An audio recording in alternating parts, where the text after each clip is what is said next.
Então, o Carlos é um homem multifacetado, professor, sindicalista, dirigente associativo, escritor, até político, entre outras coisas. Já vestiu muitos fatos ao longo da vida. Qual é que lhe sentou melhor? Qual é que se sentiu mais realizado de todas essas suas facetas? Eu acho que basicamente foi a profissão de professor, a profissão mesmo, porque era aquela que, independentemente do evoluir das situações, foram muitos anos, e era aquela em que a gente estava mesmo a dar, às vezes, o melhor de nós, ou umas vezes não dando e pensando que sim. Essa terá sido talvez aquela que me tenha assentado melhor, na perspectiva em que tinha sido aquela que eu sempre gostaria de ter sido. Eu lembro-me de pequenito, de me perguntarem o que é que eu gostava de ser. Eu gostava de ser professor de História. Isso, sim, por vicissitudes várias, não foi possível, mas fui-me vingando. Mas cumpriu, pelo menos, cumpriu a parte do professor, não foi? Mas fui-me vingando. E depois a parte do sindicalismo, que esteve sempre muito ligada à profissão, de alguma forma houve ali uma complementaridade grande, porquanto eu não estava a ser professor, mas estava a contribuir para a profissão e para os meus colegas. Portanto, penso que essas duas talvez tenham sido aquelas que mais me marcaram, independentemente dos tempos mais novos de escoteiro, que foram uma outra grande escola de vida, não é? Sim. Carlos, agora por falar nisso e na importância que ser professor é para si, ou foi para si, terminou há pouco tempo essa sua vertente da vida, a sua componente profissional, aposentou-se há bem pouco tempo, digamos assim. Como é que têm sido estes primeiros meses, digamos assim, de aposentado? Estes primeiros meses têm sido de férias. Isto é, eu fiquei libertado da profissão logo no dia 1 de outubro. Portanto, outubro passado, 2023. O último dia de serviço foi uma sexta-feira, 29 de setembro, e depois, curiosamente, os calendários têm piada, porque eu comecei a minha carreira exatamente no dia 2 de outubro de 78. Curioso. O primeiro dia útil daquele novo ano letivo, porque naquele ano os anos letivos ainda começavam em outubro. E eu este ano terminei na prática no primeiro dia útil do mês de outubro, portanto exatamente 45, fechar de ciclo, exatamente 45 anos depois. E depois também por vicissitudes várias. Eu já desempenhava o cargo de coordenador da escola, já ia para 16 anos, e entretanto, com a aproximação da aposentação e outras questões que não vêm agora aqui à conversa, eu já tinha largado o cargo. E os últimos 6 dias foram de professor, ou seja, curiosamente... Terminou em beleza, não é? Exatamente. Portanto, decidi tirar algumas férias, isto é, logo a seguir fiz uma viagem que era uma das viagens da minha vida. Onde é que foi, já agora? Foi ao Egito, e foi oferecido pela minha mulher. Fui sozinho, foi ela que me ofereceu mesmo, porque ela não aguenta aqueles sítios, sim. E também não aguentaria o ritmo, porque foi a prenda dos 65 anos, dos 45 anos de serviço e da aposentação.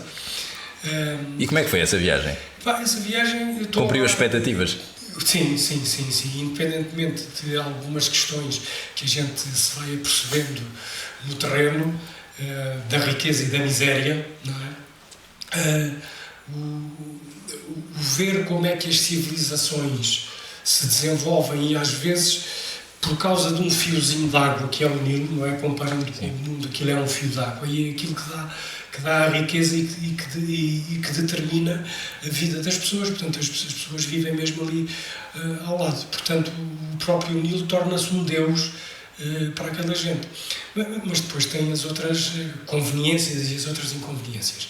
E eu já andava há alguns meses sem fazer nada, isto é, deixa cá libertar a cabeça, e eu tinha uma coluna regular no Cidade de Tomar, nomeadamente sobre viagens, mas várias questões fizeram que eu tivesse suspendido isso durante algum tempo, e ultimamente, vai já para 3 ou 4 semanas, em que recomecei precisamente com essa secção da viagem e que tem vindo a falar sobre o Egito e a questionar algumas coisas.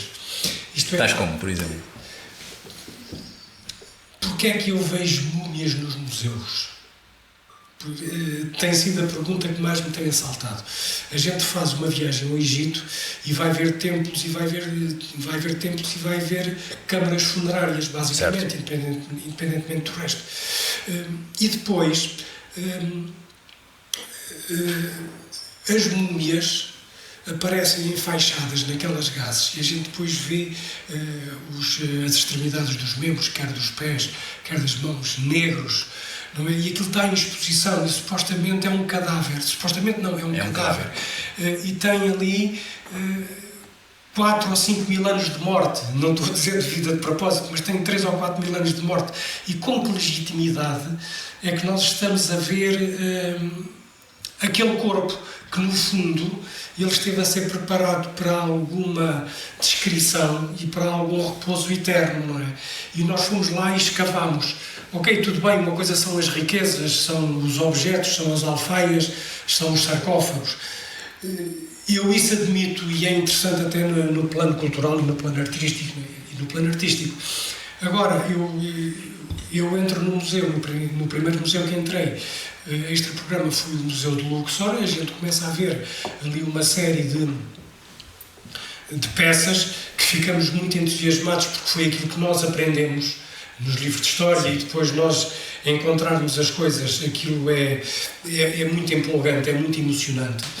E de repente eu deparo-me ali com um conjunto de 3 envidraçados com 3 corpos.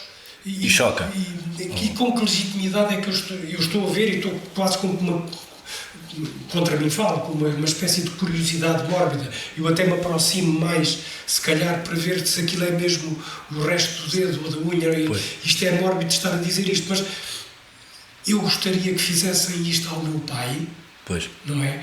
Ou à minha família que já morreu há 100 ou há 150 anos. Está bem, eles não estão embalsamados, não é? Certo. Mas é o respeito, não é? Mas é o respeito, não é? Isto é legítimo? Pode-se pôr esta pergunta, não é? Que não, realmente é uma pergunta que não se põe, se calhar, assim com a frequência que se põe. É uma reflexão interessante. Porque estamos a ver aquela pessoa, aquele corpo, aquele cadáver, como um objeto. Pois. E não é. Sim, como se o distanciamento destes milhares de anos fizessem... Como se nós ganhássemos uma legitimidade por poder profanar um cadáver. Sim. Só pelo facto de ter 4 ou 5 mil anos de existência, não é? Sim. E isto... Sim, basta pensar se gostaríamos que nos fizessem isso daqui a 1000, 2000, 3000 anos, não é? É uma reflexão realmente engraçada. O Carlos disse falava há pouco sobre o não fazer nada. Para um homem com a vida tão preenchida como o Carlos tem tido, sentiu essa necessidade de não fazer nada. Sim, isso era preciso fazer. Era preciso fazer porque a nossa vida é sempre muito, umas vezes mais, outras vezes menos, mas tem sempre agitação. Tem a agitação da profissão e do facto de estarmos constantemente preocupados em errar, não é? Inclusivamente, às vezes, mesmo em cargos de direção, a gente tem sempre medo, tem sempre receio que aquele ato possa conduzir a um outro cujo desenvolvimento não é exatamente aquele que nós previmos e depois a coisa pode dar barraca, passa a expressão. E nós estamos sempre sujeitos a marcar positivo ou negativamente, quer adultos, quer crianças. E isso é sempre muito complicado. E depois há esta ideia também que nós temos tempo para tudo, não é? Porque depois metemos-nos no movimento associativo, depois vem também mais o sindicalismo, depois às vezes há várias coisas ao mesmo tempo, depois esquecemos da família. E a família normalmente é um suporte fundamental, está ali para nós, apoia-nos, mas nós muitas vezes não vemos o esforço que a família faz para nos aturar e para nos dar a força que nós muitas vezes precisamos. A nossa ausência até, não é? Exatamente, e a nossa ausência, não é? Eu lembro-me, quando quando eu estava a 100% no sindicato, eu tinha 3 dias fora de tomar, não é? E tinha responsabilidades distritais e inclusivamente regionais no plano regionais e nacionais, quer no âmbito da FENPROF, quer no âmbito do SPGL. Portanto, aos poucos, a gente, sem se aperceber, vai criando um conjunto de rotinas que é só mais uma coisa que a nós não nos faz grande impressão, mas que é mais um bocado que se retira. Acumular. Portanto, e eu senti necessidade disso, até porque nos últimos períodos da carreira tinha começado de alguma forma a questionar se eu estava a fazer bem. Eu estava a fazê-las bem, ou pelo menos sofrivelmente no bom sentido do termo, mas comecei a estar mais velho e comecei a estar menos certo, não é? E a própria capacidade de tolerância ao erro ou à hipótese de erro começou a ser mais branda, e eu comecei a baquear. Portanto, eu tive ali que fazer uma pausa, umas calmas, não é? Umas calmas. E esta história veio à aposentação, enquanto esperava também pela aposentação da minha mulher, foi, deixa-me dormir, descansar, fazer, etc. Inclusivamente, eu tive que ter acompanhamento médico a certa altura, e ele dizia-me, sabe, a nossa sociedade tem a cultura do fazer e tem a cultura de que só é útil se fizer. A nossa cultura não admite não fazer. E isso também me ficou a meter cá dentro. Sim. De qualquer forma, para já voltei a escrever, que é aquelas coisas em que eu me sinto bem, a ler, e depois o resto logo se vê, não é? Também é o tempo da família, não é? Também isto agora basicamente é o tempo da família. Tenho a filha na Finlândia, há de haver tempo dela vir cá. E do pai ir lá também, não é? Ir lá, isso é uma coisa que se faz com alguma regularidade, não tanta como se gostaria, mas pronto, agora deixemos a família repousar, não é? Agora deixemos a família repousar. E na medida do possível, aquilo que eu não puder deixar de fazer, que não prejudique a família. E muito bem, sem dúvida que a família é realmente um dos pilares da nossa vida. E o Carlos agora passou agora sobre uma dessas áreas ou uma dessas atividades que estava a retomar, a escrita, e temos aqui uma pequena parte da sua obra que tem vindo ao longo do tempo a publicar e a participar e a envolver-se. Como é que surge a escrita na sua vida? A escrita é uma coisa mais ou menos natural desde a escola, não é? Por causa das redações, pronto. Basicamente é isso. Depois porque quando estive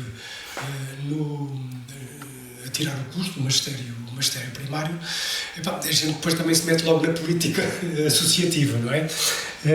No primeiro ano fui logo membro do Conselho Pedagógico, depois criaram-se a Associação de Estudantes, criou-se no ano seguinte, eu concorri, perdi por 7 votos, no ano seguinte ganhei por 13, portanto foi sempre assim uma coisa muito 50-50. E aí a escrita era importante no plano da propagação da ideia e depois da manutenção da ideia, isto quando a gente estava na oposição. Devo dizer que foi mais fácil estar na oposição do que na situação. Foi interessante. Mas pronto, depois regressei à escola, fiquei aqui há alguns anos no colégio e a certa altura o falecido e meu professor Humberto Cordeiro, que era na altura o presidente do Conselho Pedagógico, penso eu, diz-me assim, tu vais tratar, ele quis de alguma forma retomar a tradição do antigo jornal do colégio. E criou-se um jornal novo, policopiado, a Torre, e pôs-me à frente daquilo. E eu fiquei todo assustado, porque era uma responsabilidade grande, e disse que não tinha tempo, porque já andava metido na cooperativa de habitação, penso eu, era assim uma coisa desse género. Porque, entretanto, precisava também de... Pronto. E ele diz-me assim, Carlos, quem nunca tem tempo para nada é quem consegue fazer sempre mais alguma coisa. Eu digo exatamente o mesmo. Não podia estar mais de acordo. Muito longo com isso. Pronto, e então depois tive ali uma experiência um bocado constrangedora no bom sentido do termo, que era eu ser professor primário e ter que fazer a triagem de artigos de colegas do secundário. E isso eu era um miúdo, eu tinha 4, 5, 6 anos de serviço, tinha 20 e poucos anos. E estavam-me a dar uma responsabilidade para gente acima de mim. Não sei se com outra experiência, não é? E isso obrigou-me a depois perceber o que uma dirigente sindical minha me disse uns anos depois, que é: nós temos que ser tão bons como os melhores e temos que nos convencer disso. E isso também foi sempre alguma coisa que... Bom, mas voltando à escrita, começando por aí, houve um funcionário do colégio que se apercebeu de alguma qualidade da escrita que eu tinha e convidou-me. Foi o Sr. Manuel Gonçalves, ele escrevia sobre desporto aqui no Despertar dos Êxeres, e convidou-me, pediu-me para fazer uns artigos de opinião sobre o que quer que fosse, e comecei a fazer isso quinzenalmente aqui no Despertar dos Êxeres. Depois penso que o seu pai e o Sr. Romualdo Mela se aperceberam também daquilo. Entretanto, o Manuel Miguel cravou-me para a Rádio Hertz e para fazer também uma espécie de fecho do programa do Manuel Miguel, e isso depois transitou para o jornal de Cidade de Tomar. E então comecei a ter uma atitude de escrita regular, umas vezes mais infantil, outras vezes menos infantil. Isto foi a situação genérica. A certa altura, o meu amigo Urbano Figueiredo, isto já nos anos 90 e tal, nós começámos em 95, portanto lá para 93, 94, com vários amigos, o Martiniano Ventura, o Zé Carlos Lobregado, o meu professor de português, que entretanto faleceu. Nós criámos não foi uma associação, mas uma empresa, à razão de ser, no sentido de fazer alguma coisa para a cultura. E passámos ali um ano e tal sem saber muito bem o que é que havíamos de fazer. Queriam fazer, mas a vontade estava lá. Mas a coisa estava lá. E então começámos com uma agenda cultural que não existia, e que era mesmo só uma agenda cultural. Começou com 4 páginas de análise do que tinha sido feito no trimestre anterior. A periodicidade era por estações do ano, era o número da primavera, do verão, do outono, por aí adiante, e com a perspectiva do que estaria para vir. E depois aquilo foi alargando e ganhou a dimensão de revista cultural. E aí isso foi-me obrigando a meter-me em outros domínios da escrita que me obrigavam a outro tipo de reflexão. Entretanto, eu vou para a Câmara Municipal como adjunto do Pedro Marques, fico também com acesso a muita informação sobre Tomar, aquilo que eu já gostava de tomar naturalmente, por ser de Tomar, por ser cachopo de Tomar, por jogar aos índios, aos cowboys no castelo, quando a gente podia ir para lá de qualquer maneira, não é? Aquilo era tudo nosso. Eu começo a recolher um conjunto de informação e a acumulá-la, não é? E depois, a razão de ser, pronto, entretanto saio da Câmara também, eu regresso à razão de ser, a razão de ser começa a publicar algumas obras, e pronto, eu achei que também estava na altura de fazer esta, que era um conjunto de pequenos artigos sobre deslocações, sobre viagens, e o Percursos de Água foi exatamente, digamos assim, a primeira coisa mais literária que eu fiz. E depois as coisas começaram um bocado a partir daí naturalmente, ou seja, a escrita passou a ser uma necessidade quase intrínseca da minha vida. O Carlos dizia há pouco que a escrita, na altura que era estudante, que era a forma de passar a mensagem que tinha, e falou também aqui muitas vezes na informação. Ao longo desses 40 e qualquer coisa anos, 45 anos que passaram desde esse tempo de estudante, como é que vê os hábitos de consumo de informação mudaram, diria, de uma forma bastante quase radical, e o Carlos acompanhou, teve o privilégio de acompanhar gerações e gerações de jovens, se calhar até chegou a apanhar pais e filhos, digo eu. Exatamente. E certamente também notou essa diferença se calhar também em termos de aprendizagem, do consumo de informação dos mais jovens.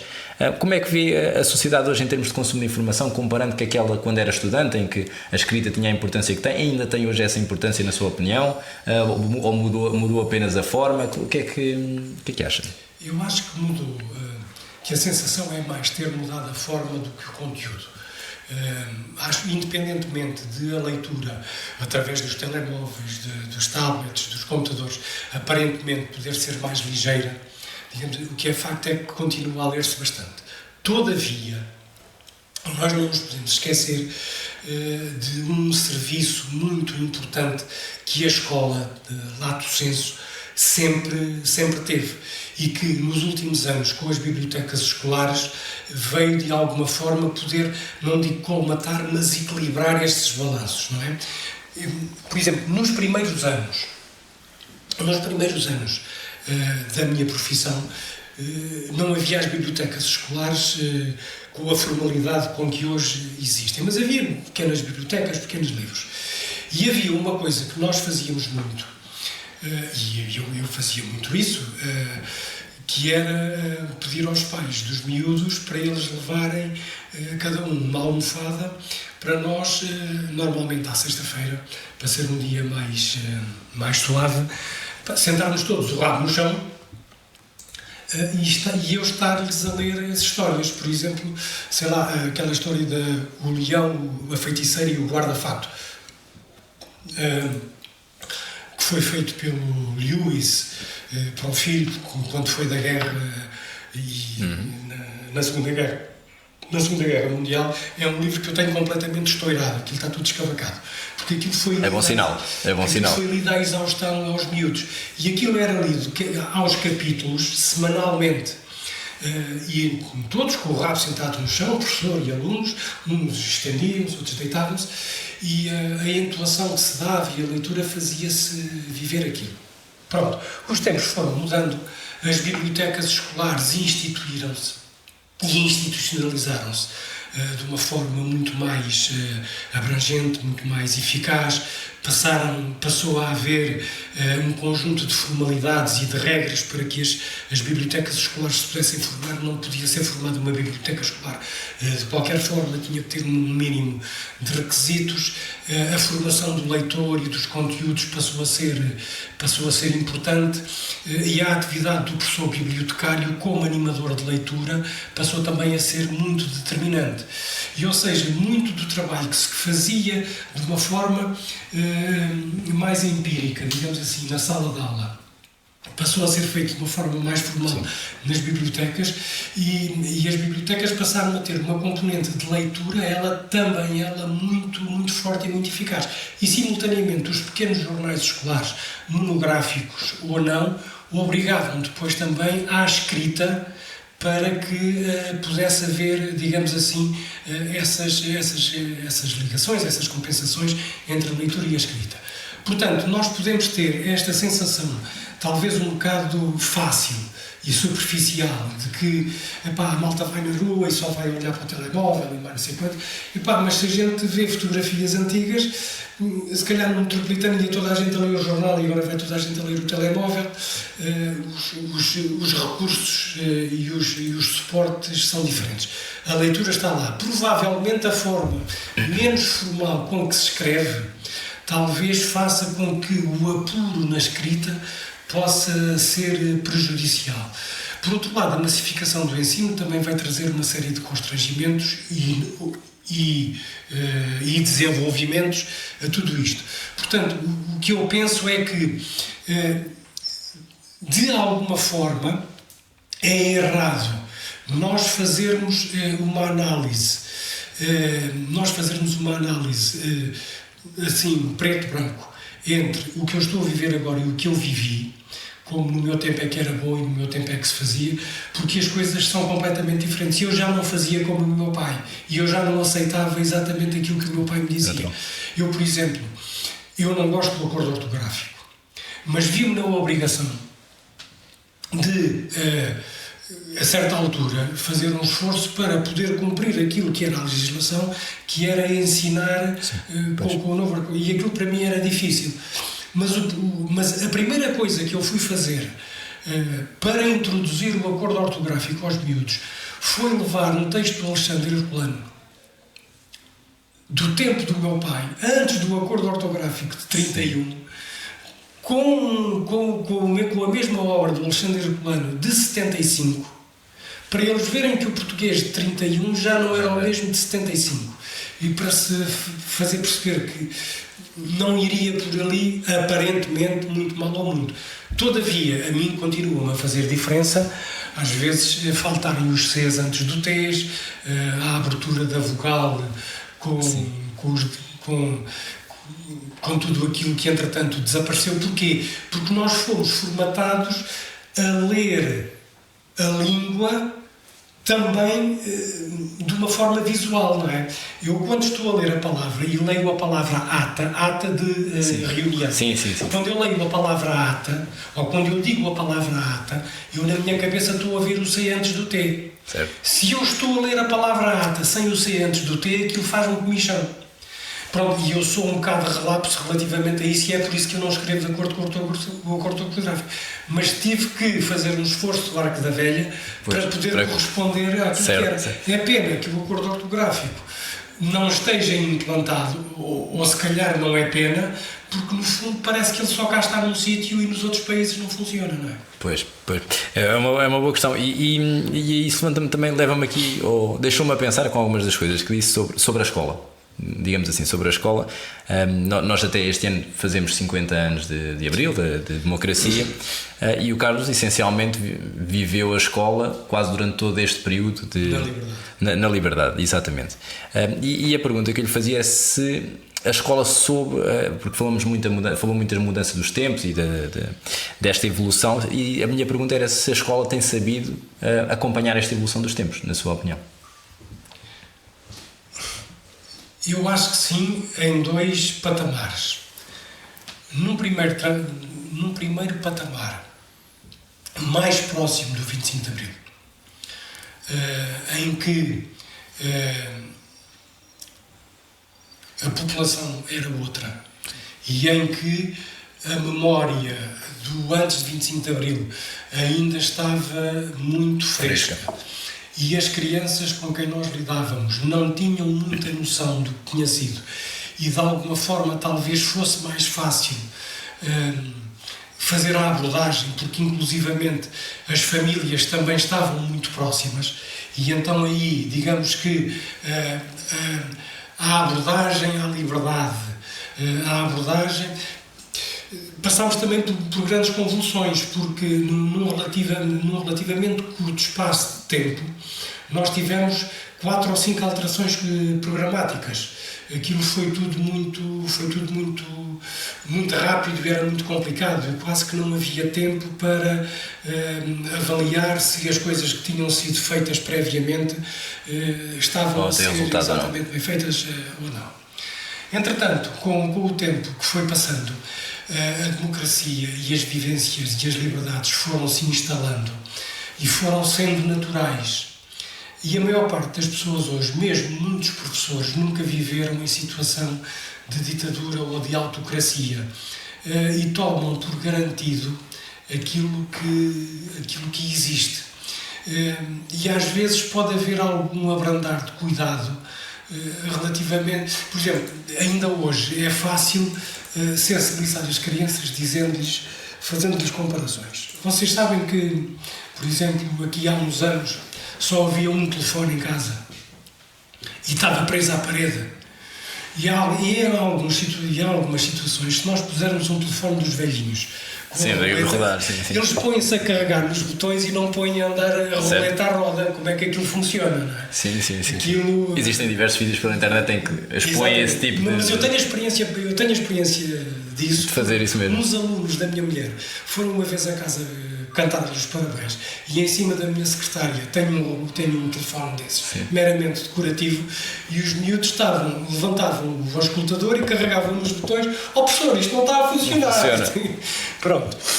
Mas isto vinha a propósito de determinadas atitudes que nós tomamos, liberdades, realidades que nós tomamos como consagradas e imutáveis, elas passam a estar potencialmente mais fragilizadas porque não há memória do anterior. E pese embora já terem passado 50 anos depois do Abril e de a democracia estar madura, ela ainda não está tão madura quanto isso. Eu, quando estava a dizer isso, ia logo perguntar isso. Estava assim, quanto madura? Eu acho que não está tão madura quanto isso, e nós temos tido alguns exemplos que nos mostram bem isso. Porque depois as liberdades transformam-se em libertinagens. Aquela velha máxima da minha liberdade termina quando começa a do outro. Eu depois nunca sei quando é que o outro pensa que a liberdade dele terminou. E se é ou não compatível a vontade dele com a minha. Certo. E depois as linhas vermelhas começam a ser muito vermelhas e muito perigosas. Certo. E depois as intolerâncias... A sociedade devia ser cada vez mais tolerante. Sim. Às vezes criam-se pequenas intolerâncias que não têm razão de ser. É bem verdade. E eu queria continuar a falar aqui do tema da escola e da formação, porque eu sei que é algo que lhe diz muito e que tenho aqui algumas curiosidades, mas não resisto a perguntar-lhe, até porque estamos a falar neste tema da democracia. Quando se deu o 25 de Abril, o Carlos teria ali 15, 16 anos. Como é que foi para um jovem para um adolescente, não é? Viver esse período, 25 de Abril? Que memórias é que tem? Esse período só foi vivido um ano e tal depois, porque eu era aluno do colégio. O meu pai era trabalhador do colégio. Eu estive sempre muito condicionado pelo meu pai. É uma figura muito presente também do que eu estou a ver. Presente e muito forte. E era também uma pessoa que estava muito engajada com o serviço, engajada no bom sentido do termo, sim, com o serviço onde estava. E apareceu o 25 de Abril, eu vivia em frente ao liceu, percebi que as movimentações académicas no liceu eram relativamente diferentes do colégio, não melhores ou piores, diferentes. Eram diferentes. Lembro-me que no dia do 25 de Abril eu saí de casa normalmente e o que estranhei foi que eu vivia aqui na Cândido Madureira, no número 30, mesmo em frente ao que é o Politécnico, que era o liceu. Ia sozinho, estava no 6º ano do liceu, no antigo 6º ano do liceu. Ia pela Ponte Nova e vi que começaram a passar uma série de chaimites, coisas que, a propósito, é que isto aqui está a acontecer. Não liguei. O que reparei foi que quando cheguei ao colégio não estava a haver aulas, estava toda a malta de volta dos rádios a pilhas, e a dizer que tinha havido uma revolução. E depois, na escola, só se falava dessa coisa. Imagino, não é? Não. Depois... acabei o 6º ano, o 6º ano manteve-se mais ou menos normal, não houve grandes alterações. Entretanto, acabou a introdução à política, acabou a organização política e administrativa da nação, criou-se a introdução à política. Eu fiz o antigo 7º ano já com essa disciplina. Fiquei muito surpreendido com a primeira vez com que o meu professor de introdução à política me interpelou da mesma forma como eu interpelei o meu ex-aluno, Ricardo. Porque a certa altura eu fiz uma intervenção e ele diz assim, e ele respondeu de uma forma acre, e depois diz-me, e foi por isto que eu ataquei. E eu pensei assim, mas ele atacou-me porquê? Mas que mal é que eu lhe fiz? Não é? Pronto. E depois, passados uns anos, fiz o mesmo ali ao Ricardo e ele aguentou-se à bronca e foi uma coisa muito interessante. Ou seja, aqueles anos de finais de 74, o ano letivo terminou logo ali, depois o 75 foi um ano mais conturbado, foi também o ano em que, entretanto, eu acabava o liceu. E foi quando fui para Coimbra. Houve ali uma série de situações depois internas no colégio que fez com que começasse a haver salários em atraso. O meu pai, muito contrariado, veio falar comigo: "Oh, Carlitos, se calhar é melhor tu não poderes ir para a universidade porque a gente não consegue, se calhar é melhor ires para o magistério. Depois daqui fomos três, o Mário Nogueira e um outro colega, o José Ribeiro, e depois fizemos a vida, e ainda bem que assim aconteceu, fizemos lá 30 por uma linha, e de facto o final do verão quente já foi vivido em meio pré-académico. E o ano de 75-76 foi o meu primeiro ano de curso, foi vivido com grandes alterações curriculares com aquilo a que nós estávamos habituados, com alterações mesmo políticas muito fortes, porque a gente notava isso relativamente ao que nos contavam para trás, e depois foi aí que começou a minha intervenção no associativismo académico, não é? Inclusivamente a ligação à universidade, embora a criação dos encontros nacionais de direções associativas. Aquilo foi tudo um período de muita riqueza para mim, porque de um momento para o outro em que eu tinha estado numa terra muito fechada e num ambiente ele próprio fechado, como tinha sido o colégio, eu de repente, sem pai e sem mãe, que me pusessem a mão no lombo e me dissessem não podes ir, eu ia para todo lado, e ia para a universidade e discutia com os fulanos da universidade e fazíamos reuniões nacionais em Aveiro, no Porto, em Coimbra era onde eu estava. O próprio facto de eu ter ido tirar o curso para Coimbra foi determinante, porque se eu tivesse tirado o curso mais em Santarém, ou em Torres Novas, ou em Leiria, eu não tinha tido a vivência académica que tive em Coimbra. Portanto, as vivências foram a partir daí, não é? Portanto, e a consciência de classe estudantil foi criada efetivamente na luta académica interna, porque nós éramos mesmo 50-50, aquilo, como eu ainda há bocado disse, perdi umas eleições por 7 votos e ganhei outra por 13, ou vice-versa. Todavia, os dois setores rivais entendiam-se às mil maravilhas no basquete, no badminton e no voleibol. Portanto, tinham pontos comuns, não é? Portanto, aquilo não havia rigorosamente problemas nenhums. E depois, entretanto,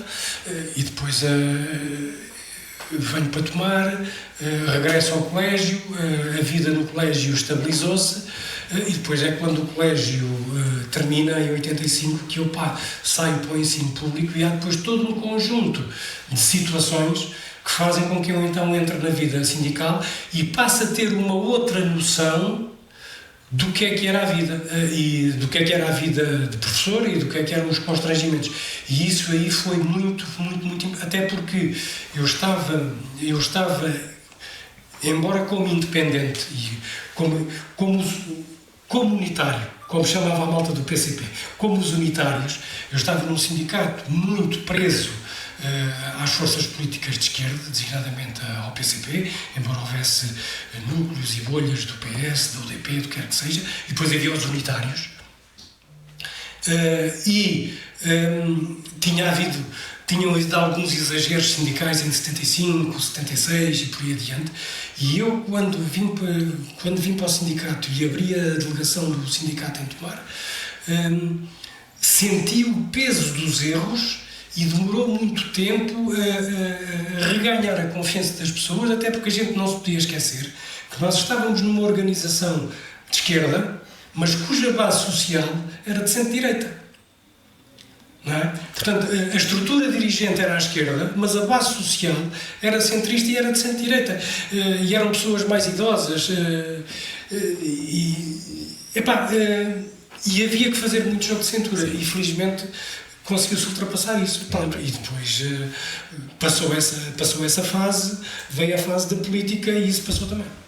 E já lá vamos a essa fase da política. Só pegar aqui o Carlos acabou de dar um exemplo que todos nós conhecemos muito bem, o Ricardo Carlos, que foi eleito até presidente da JST Distrital de Santarém, e o Carlos até acompanhou esse processo com bastante orgulho, e eu acho que era bastante visível na sua cara. E como o Ricardo, certamente lhe passaram pelas mãos, digamos assim, dezenas, para não dizer centenas de jovens que mais tarde os encontra em funções, sejam elas políticas, profissionais, associativas, e que também certamente o devem encher de orgulho. E há pouco dizia do peso da responsabilidade de marcar positivamente ou negativamente os mais jovens. E eu já tive e tenho uma curta experiência também pedagógica e sinto realmente o impacto que podemos ter juntos de jovens adultos, ou não, no meu caso, mas também jovens crianças no seu, que estão num período de formação que é determinante para o seu sucesso. Como é que se sente agora ao saber desse impacto ou dessa responsabilidade que tem, e também ao ver agora passados, em algum caso, algumas décadas, ver esses jovens, hoje adultos, com as suas famílias, com o seu sucesso? Como é que é essa experiência? Acho que é do mais bonito, se calhar, que tem a gente fica muito feliz quando vê gente na rua. Sabe, fui seu aluno, já não se lembra de mim, mas quem é que és tu? Já sei e tal. De forma que nós cometemos erros, sendo a gente não acorda sempre bem disposto. Claro. E chegamos à sala e, repare, nos últimos anos da minha vida eu levantava-me 1 hora mais cedo para ir para o café, para ler o jornal, para estar 1 hora no café, para depois poder ir para a escola às 8, se fosse caso disso. Porque se eu não bebesse o café e não lesse o jornal, eu ia mal disposto. E se fosse mal disposto, podia acontecer alguma coisa grave. Portanto, eu tinha que me preparar. Pronto, inclusivamente tive que aprender coisas sobre futebol, porque os miúdos começavam a mandar vir comigo, perguntavam-me se eu era do Sporting, se do Benfica, eu dizia que não. Pois, então é do Porto? Não, então é de onde? Sou da Académica. Largaram-se a rir de mim e usaram-me. Pronto, e eu a partir daí comecei a ler a bola, que era para depois, na segunda-feira, para se manter a par. Poder gozar com os gajos, a dizer, a tua equipa perdeu isto, aquilo. Para se manterem a par. Portanto, e aqui há uns anos, o Ricardo fez-me uma surpresa, que foi chamar colegas da nossa turma e fazerem-me um jantar, como outra turma também tinha feito, ou eles próprios me fizeram um jantar de final de ano, mas passado anos, já adultos, e eu estar ali sentado na mesa com 10 ou 12 deles, e a dizer-me, eu estou a fazer aquilo, eu estou a fazer aquilo outro. A gente, a certa altura, sente a cara úmida, não é? Porque, eu alguma coisa fiz em prol... Há uma coisa de bem até, acrescento eu. E isso é muito importante. E pronto, e não sei o que é que dizer mais. Eu só pegando até no exemplo desse encontro... Outra coisa, o Ricardo está ali e eu vou dizer uma coisa e ele não me vai levar a mal. Mas nós temos situações, de facto, em que depois não sabemos como agir. Nós, quando acabamos o 4º ano, nós fizemos uma viagem de 3 dias, ficámos na Pousada da Juventude de Algesur, de Alcotim, exatamente, de Alcotim, para depois irmos vermos as caravelas do Colombo em Cádiz. E fizemos a viagem, etc. Foi uma coisa que eu já tinha... Fomos com os pais, portanto, foi muito interessante. Eu fiquei na camarata com eles. E a certa altura, não me lembro se na primeira, se na segunda noite. E é aqui que eu peço desculpa ao Ricardo de contar a história, mas ele está-se a rir, não coisa. Mas dá-lhe uma crise de choro. Apesar de ele ter lá a família, dá-lhe uma crise de choro. Eu não sei se eram as saudades de casa, não sei se era o facto de estar num sítio novo, não faço ideia. Eu sei que tive que ir para a cama dele, abraçar-me a ele, estar ali até ele acalmar. Portanto, e eu não sabia o que é que havia de fazer, não é? Foi a intuição. E são todas estas coisas que o marcam, não é, Marco? No regresso, nós temos uma fotografia, eu acho que ainda temos uma fotografia, que foram as mães que tiraram. Nós parámos no autocarro, no meio do Alentejo, porque toda a malta estava à rasca para ir fazer xixi. E então foram os rapazes, as meninas foram fazer xixi, não sei por onde, e os rapazes foram todos fazer xixi, à boa maneira de rapaz, todos à volta de um sobreiro. E a malta tem fotografia da malta toda a fazer xixi. E são estas coisas, sabe, que depois a gente se lembra, e eu estou-me a lembrar delas agora, e que dão aquele je ne sais quoi a todas estas coisas. Sim. E que compensam uma vida independentemente das coisas que a gente possa ter feito, claro, do que possamos ter ensinado. O balanço é positivo, não tenho dúvidas nenhumas disso. O Carlos falava há pouco, e eu estava-me a recordar desse encontro com estudantes, como há de ter tido outros ao longo da vida. E estava agora a pensar como é que compatibiliza, digamos assim, um homem apaixonado por tomar como é. Por outro lado, ver também esses jovens, que se calhar uma boa parte deles, e porque infelizmente sabemos que tem sido assim, que se viram de certa forma para se ingrar na vida, forçados a sair se calhar da terra que também eles tinham o amor e se calhar alguns obviamente também o patrão tem feito por opção e é legítimo, claro, mas alguns se calhar viram-se essa necessidade para poder vencer na vida, para poder ter sucesso, de sair da terra que também eles amavam. Sim. E certamente continuam a amar. Como é que vê essa mistura de emoções? Sabe que a saída das terras foi uma coisa que aconteceu desde sempre. Desde os anos 60 e mesmo antes disso, os fenómenos da imigração foram sempre, todos eles, muito, muito dolorosos. Efetivamente, falta-nos população, não é? Nós fomos uma cidade que teve uma delegação do Banco de Portugal e teve 2 casas bancárias, e isto demonstra, e isto dá conta da pujança da dimensão e da pujança económica. E isto acontecia num contexto de economia industrial que estava ligada a determinados fatores produtivos, à energia barata do rio, quero dizer, do facto de as indústrias se desenvolverem e de nós termos uma capacidade produtiva que era uma coisa fantástica. Não éramos ricos, mas havia uma grande capacidade de emprego. Por outro lado, devido à situação estratégica de Tomar, que já vem desde antigamente, nós tínhamos aqui a sorte de ser sede de uma região militar, a região militar centro. E depois, e que dava também uma outra dimensão ao comércio e também à indústria, etc. É evidente que o aparecimento da barragem do Castelo de Bode, que veio criar condições diferentes relativamente à distribuição da energia, o facto de as revoluções digitais se terem sobreposto às revoluções industriais e às outras coisas se terem alterado, criou uma falha de oferta aqui.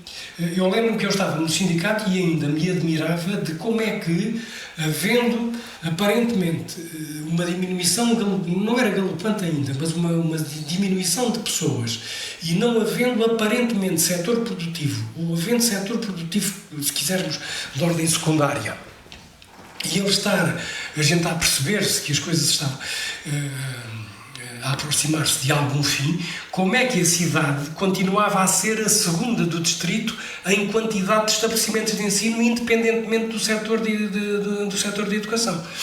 E isso depois tinha a ver também com a própria centralidade de Tomar, que apesar dos problemas sociopolíticos desde meados do século XIX, se mantiveram e criou-se uma inércia que foi dando pujança até meados dos anos 70, meados dos anos 80. Penso é que Tomar ainda não teve a capacidade de encontrar o foco que possa vir a responder a essas situações. Ou seja, nós temos... Eu agora quando vim, eu estacionei o carro ali no parque por trás do Santaria e vim pela Rua dos Moinhos. A Rua dos Moinhos está cheia de lojinhas. A corredora, apesar de ter algumas, também está cheia de lojinhas. Mas repare, eu estou a falar de lojinhas. Nós também não temos aqui as grandes cadeias da Zara, quem diz da Zara diz da H&M, essas coisas. Não sei se isso é bom ou se é mau, porque depois isso abafa a economia local que se tenta desenvolver e depois tornamos iguais todos uns aos outros. Portanto, eu aí não tenho certezas. Sei que temos necessidade de criar um foco que possa, de alguma forma, e eu não sei responder qual é. Ainda bem que diz que eu ia lhe perguntar a seguir. Mas já vou dizer uma coisa. Temos que criar um foco que possa, de alguma forma, vir a complementar aquilo que se perdeu no ponto de vista da produção clássica, se é que eu me estou a fazer entender. Eu lembro-me que eu fui candidato à Câmara pela primeira vez como cabeça de lista para a Câmara. A segunda vez fui como cabeça de lista para a Assembleia Municipal. Das duas vezes fui eu, uma forma de falar, coordenei a questão do programa. E lembro-me que na segunda fizemos uma aposta e que dissemos, nós vamos ser chamados completamente idiotas. Mas eu fiz depender o programa todo, fosse económico, fosse educativo, fosse produtivo, da cultura. Ou seja, a cultura era a base, nem sequer era o turismo, era a cultura, que era a base de todo o desenvolvimento. Porque, na minha perspectiva, a gente olha para Bilbao.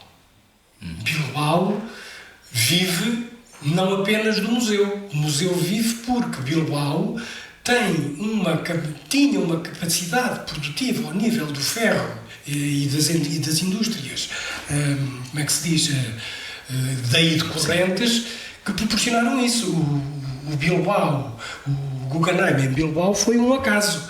Eles concorreram, os fulanos do concurso foram lá por deferência e disseram ao Presidente da Câmara, a gente mete-o cá, mas isso custa tanto. Como quem diz, tu nem sequer aceitas. E ele disse que sim, para surpresa, e ficou lá o museu. Ora bem, as vivências em Bilbao também se mudaram. Ou seja, não é? Independentemente de continuar a haver uma atividade produtiva, independentemente de haver a Norte de Portugalete, que é um grande porto, há também, e a gente vai a Bilbao 2 ou 3 vezes, por causa de uma determinada realidade que não é propriamente o Porto ou a indústria do ferro, não é? Pronto.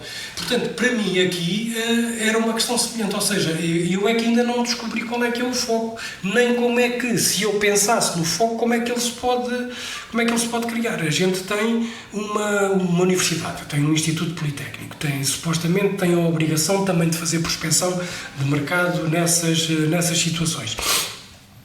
Mas o que é facto é que há também um conjunto de constrangimentos aos quais nós não podemos estar divorciados, que é o facto de, e isso às vezes não é visto, que é, nós até meados do século XVIII, nós éramos o que éramos e chegámos a ser a primeira cidade do distrito porque éramos sede de ordem religiosa militar. Não tínhamos bispo, mas era como se tivéssemos, e ele até valia mais que o bispo. Porque na Idade Média e na Idade Moderna, a cidade sem bispo não era nada. Com esta história de, ok, como és importante, ficas a ser cidade, mas ao mesmo tempo a rainha que nos deu a categoria cidade, ter divergido a estrada para o oeste, por causa das necessidades de transporte entre Lisboa e Leiria, e mais para cima, por causa do punhal, das areias e das fábricas de vidro, sim. Nós perdemos uma centralidade que nós tínhamos desde os romanos.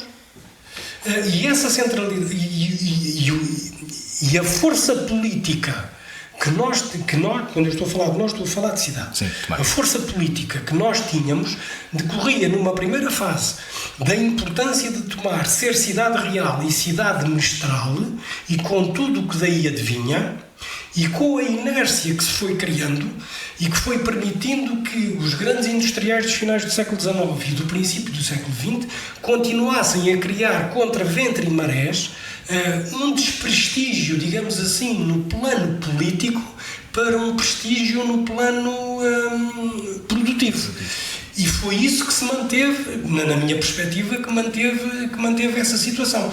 E é isso que eu penso que nós temos que, seja ao nível da cultura, seja ao nível da educação, seja ao nível do que quer que seja, e de encontrar novas formas de produção, porque nós não podemos viver só de coisas que não fixem as pessoas, porque nós precisamos de gente. Não podia estar mais de acordo.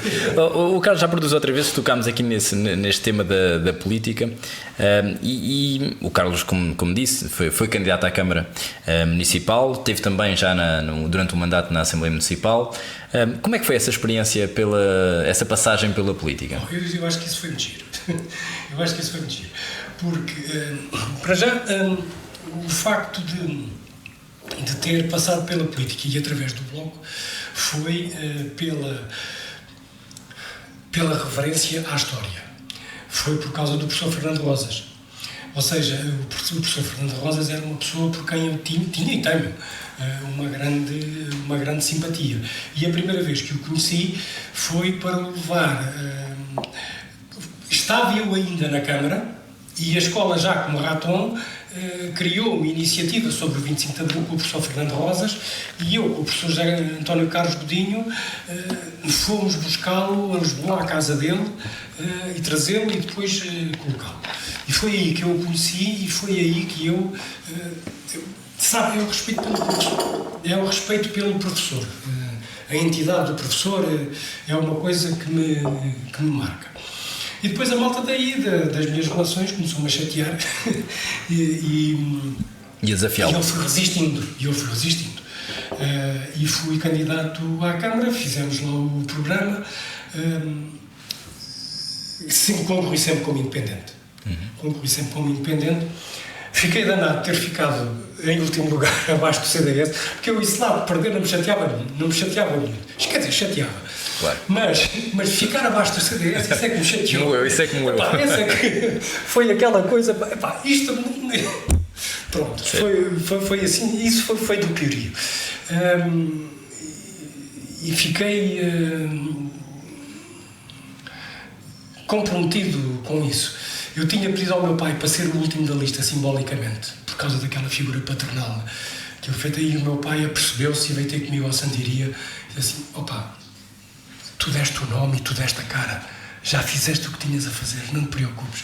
E isso para mim foi uma lição de grande importância, ter dado a cara. Sim. Não é? Ou seja, eu não fui amorfo. Pronto. Depois houve a cena da Assembleia Municipal, e na Assembleia Municipal, como já tinha ficado eleito, eu aí achei que devia fazer uma coisa que era... Eu tinha combinado com os meus colegas do Bloco uma coisa. Opa, se a gente concordar, eu voto a favor. Se a gente não concordar e isso não criar problemas à estrutura, eu voto como eu quero. Se a gente não concordar, mas isso criar problemas às estruturas e não puder ser, eu suspendo o mandato e vão lá vocês votar por mim. E foi assim que nós mantivemos a situação, para haver alguma salvaguarda psicológica e emocional e de verdade no meio disto tudo. Mas o primeiro ato que fiz, após ter não é tomado posse, mas após ter feito o juramento de instalação, foi entregar ao meu amigo António Carlos uma ficha de inscrição no Bloco. E disse: esta ficha é provisória e é válida por 4 anos. E está aqui para demonstrar ao Bloco que vocês podem... Eu concluí como independente, mas há aqui um compromisso. E isto é simbólico. E pronto, e depois tive lá as minhas pechas, umas mais dúcteis, outras bastante mais fortes. Houve uma altura em que o meu colega Ivo Santos, que era na altura vereador, se levantou da mesa e veio ter comigo e perguntou-me: tu estás bem? Porque ele estava completamente desfigurado e ele ficou preocupadíssimo comigo. E repare, ele estava... Qual é que era o tema, já agora, que recorda-se? Eu acho que tinha sido qualquer coisa de uma malandrice com os tempos.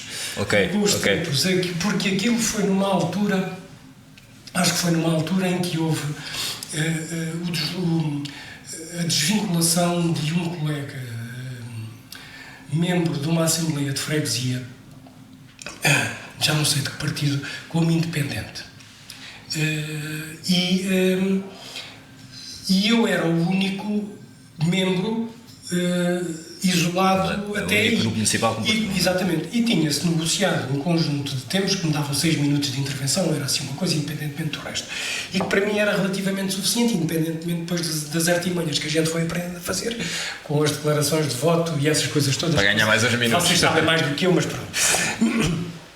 Mas, a certa altura, a discussão na comissão permanente levou a que aquela pessoa exigisse também ter tanto tempo como eu.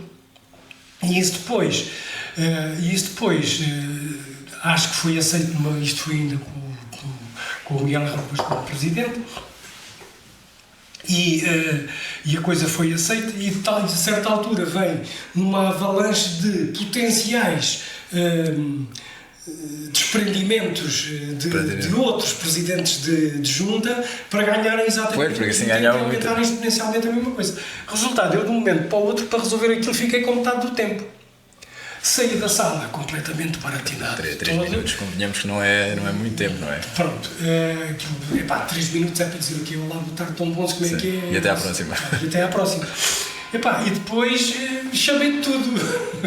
E estava mesmo. Chamei o Miguel Relvas pelo nome próprio, que é coisa que nós, por norma, não fazemos. Eu até me lembro da coisa muito curiosa, porque eu e o Miguel Relvas a gente conhece quase desde Cachopos, não é desde Cachopos, eu desde jovem professor no colégio e ele de aluno do antigo 7º ano. Portanto, a alcunha que ele me pôs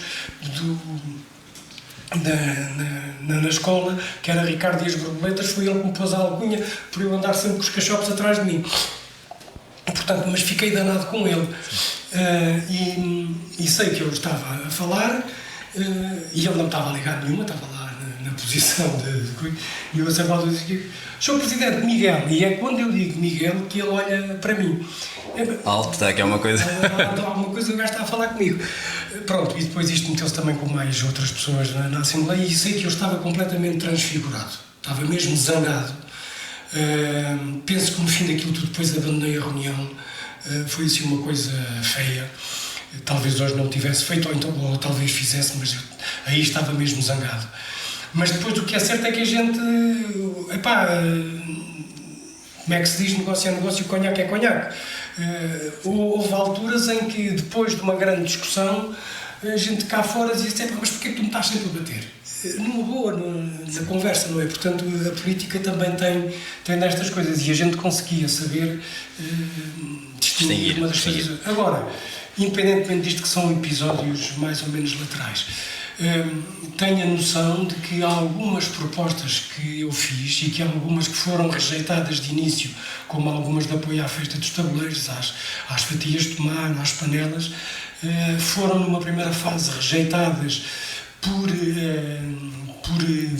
cegueira partidária, e como depois eu insisti numa segunda vez, só então é que as pessoas se aperceberam do que é que tinha acontecido e do que é que e foram então aprovadas.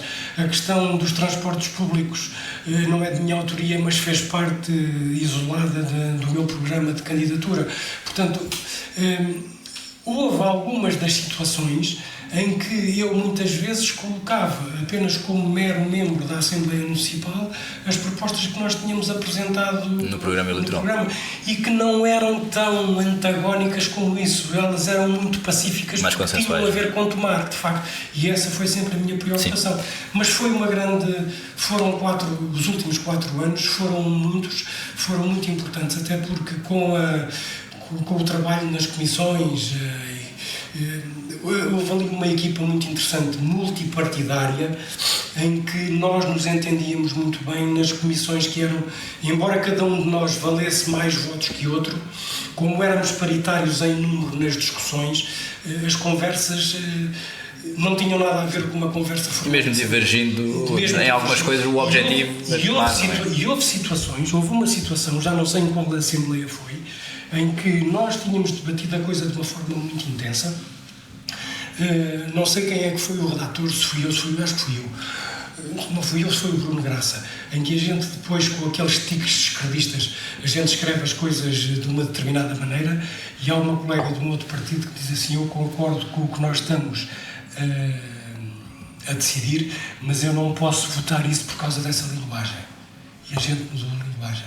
E aquilo foi votado por unanimidade. Tal procura do conselho, porque o mais importante era o conteúdo e era o objetivo, não é? Exatamente. Aliás, eu acho que o que salta à vista deste seu percurso e até daquilo que falávamos há pouco é o compromisso. Há pouco disse a preocupação com Tomar, mas eu diria mesmo o compromisso com Tomar. Aliás, candidato à Câmara e à Assembleia Municipal pelo Bloco Esquerda, mas foi também adjunto, como já falou há pouco, de um Presidente de Câmara do Partido Socialista, e mesmo na Câmara também do PSD, do Partido Social Democrata, esteve também envolvido com responsabilidades na área nos serviços de animação cultural.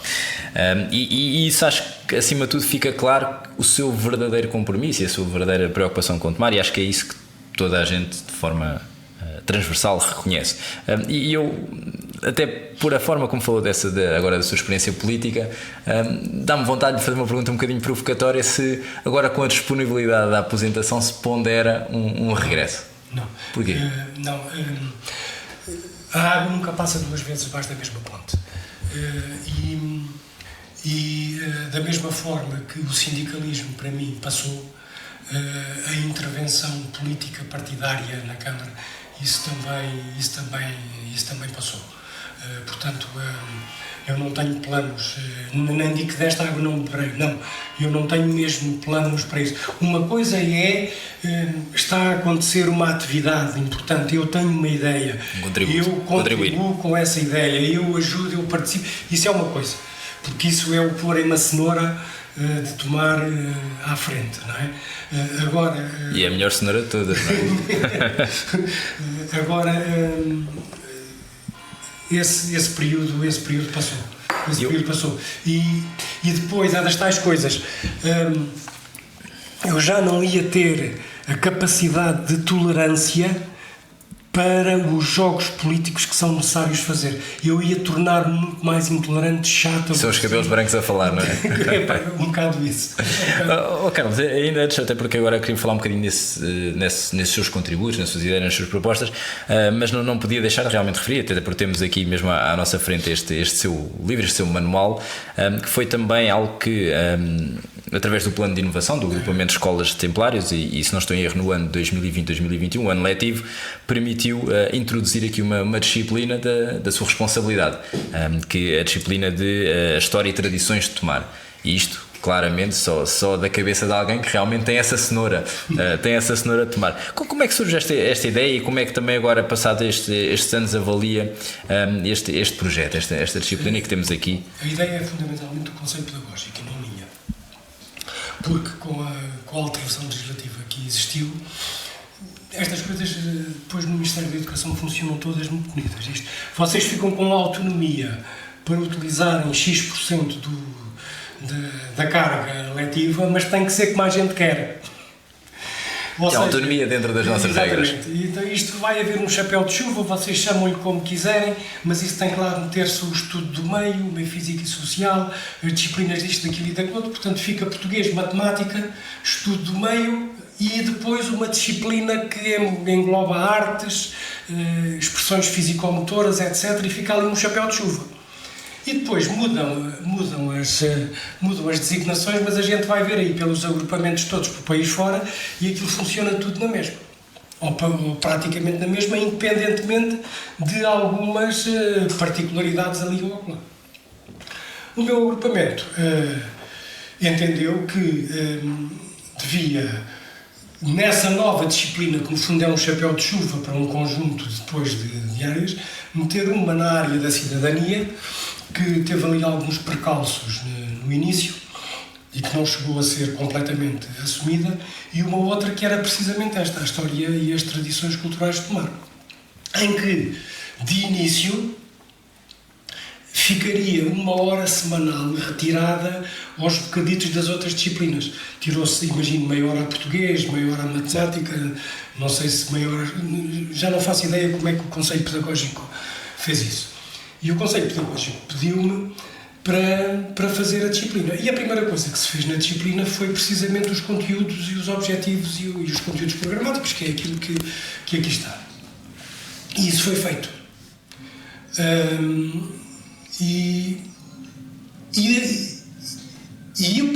a primeira iniciativa do Ministério foi que esta disciplina ficasse debaixo do tal chapéu de chuva.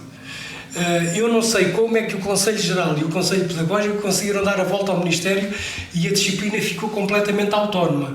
E ainda bem que isso aconteceu. Porque o tempo que se retirou às outras disciplinas não está a prejudicá-las e nós estamos a ganhar de uma forma absolutamente extraordinária com isto. De tal forma que já vai para o 5º e 6º ano. Certo. Ano após ano tem andado lá. Estamos a aprofundar as questões para o 5º e 6º ano. O que eu senti foi que, com licença, só estou aqui a pegar nos livros, logo no princípio, ficando como para o primeiro semestre do terceiro ano, da pré-história à fundação de Tomar, e depois os primeiros habitantes, Célia e os romanos, e depois os objetivos, eu depois não teria o universo dos professores suficientemente preparado para poder dar a disciplina.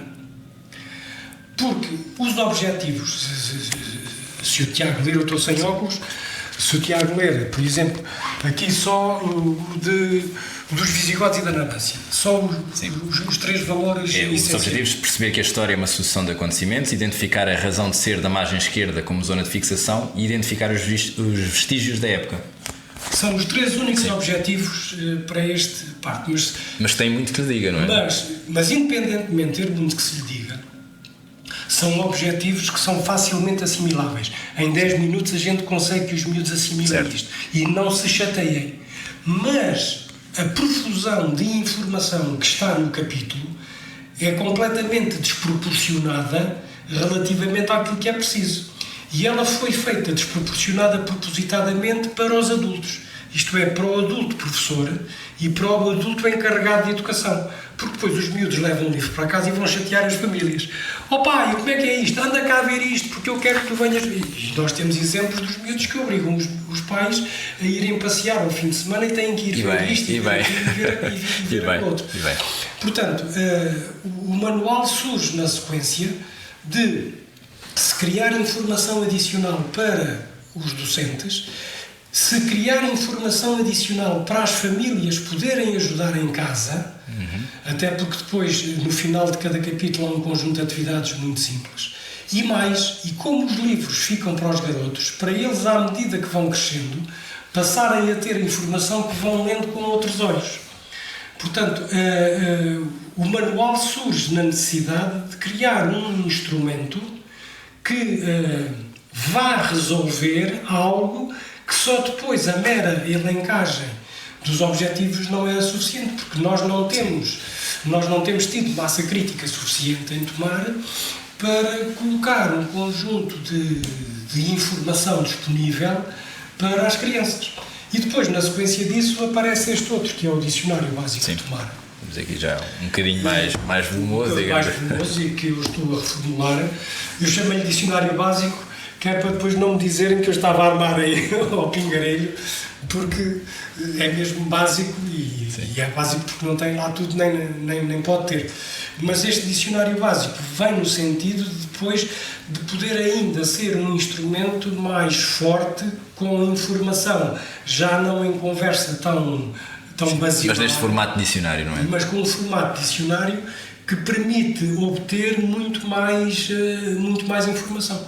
Portanto, tem sido essa um bocado a minha preocupação, tal e qual como aquele livro que escrevi há duas festas, sobre a festa dos tabuleiros a pedido da Junta da Santa Casa da Misericórdia. Portanto, Tomar tem sido, de facto, o motivo do meu interesse e do meu empenho. E por falar nesse empenho, passava então aqui para 2 propostas que falou recentemente sobre elas no seu blog, e 2 propostas que eu considero que vale a pena realmente falar, ou pelo menos partilhar aqui um bocadinho desta sua visão, porque também partilho dela, e estou a falar concretamente do museu para a obra do Tó Carvalho, e também do Museu Nacional de Arte Sacra. Mas comecemos pelo Museu Tó Carvalho. Eu até recentemente tive a oportunidade de tomar um breve café com o Tó Carvalho e falar também um pouco sobre este tema, porque acho que, como o Carlos disse, a rapidez que os quase 90 anos do Tó Carvalho nos merece efetivamente que pensemos sobre este assunto e mais do que pensemos, atuemos sobre este assunto de forma realmente diligente. Porque temos ali realmente um espólio muito significativo e que merece, e os tomarenses também merecem que ele seja. O que é que acha que falta para isso se tornar realidade? Há a questão do espaço, é certo, mas é só uma questão do espaço. Não sei, eu acho que é mesmo só... vamos lá ver, eu quando fiz esse artigo, ele tem um sentido disto, porque eu entretanto, como quando referi, retomei o blog, retomei a escrita, retomei também o blog, que era uma coisa que também já estava parada há uns tempos. E aí, já não sei porquê, a questão do Tó Carvalho surge. Porque eu encontrei-o. Foi isso, encontrei-o, falámos, conversámos um bocado, e o Tó Carvalho é uma pessoa por quem eu tenho respeito. Tem a idade que tem respeito, foi mordomo da festa 2 vezes, foi responsável pelos serviços de turismo, foi ele responsável pelo retomar da festa depois dali do interregno do 25 de Abril. Teve um papel importante no CIR. Eu conheci-o quando era jovem professor no colégio de Novas, portanto é uma pessoa que me dá algum respeito.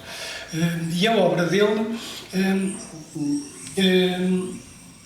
é de fácil compreensão, porque eu vejo que lá está. Sim. E independentemente de haver motivos que dizem respeito à terra, sim, ao mundo rural é ali e eu acho que aquilo é uma obra que no seu conjunto tem um valor assinalável. Eu não sou crítico de arte, eu não conheço isso.